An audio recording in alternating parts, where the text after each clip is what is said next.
सध्या पावसाळ्याची दिवस आहे आणि पावसाळ्याच्या दिवसात मोठे अपघात होण्याचे प्रमाण दिसून येतात। अशातच मी ज्या भागात आहे हा वर्धा नदीवरचा पूल आहे। गडचांदूरले जोडले जाणारा हा मार्ग आहे आणि या मार्गावरती आपण बघू शकतो कशा प्रकारे खड्डे पडले आहे। अत्यंत धोकादायक असलेला हा पूल असल्याचे चित्र दिसून येत आहे। ठिकठिकाणी अशाच प्रकारे खड्डे पडले आहे आणि सळाखे बाहेर निघाले आहे। या पुलाची अवस्था बघितली गेली तर एकदम दयनीय अवस्था झाली आहे आणि त्याच्यामुळे अपघात मोठ्या प्रमाणात होऊ शकतो। हा मार्ग नेहमीच वर्दळीचा आहे व अवजड वाहन या ठिकाणी मोठ्या प्रमाणात जात असतात ना। अशा प्रकारे जे खड्डे तयार झाले आहेत त्याच्यामुळे कुठेतरी एक मोठा अपघात होऊ शकतो। कटळी देखील आपण बघू शकतो काही काही ठिकाणी तुटली असल्याचे चित्र दिसून येत आहे। त्याच्यामुळे प्रशासनाने याच्याकडे लक्ष देण्याची गरज आहे, कारण की अगर याच्याकडे वेळेवर लक्ष दिलं गेलं नाही तर एखाद्या मोठ्या अपघाताचा सामना प्रशासनाला करावा लागेल।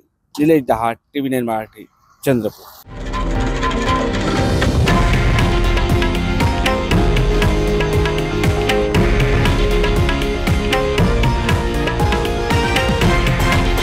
हे आहे देशातील नंबर 1 न्यूज नेटवर्क आणि आपण पाहत आहात TV9 मराठी, एकमेव।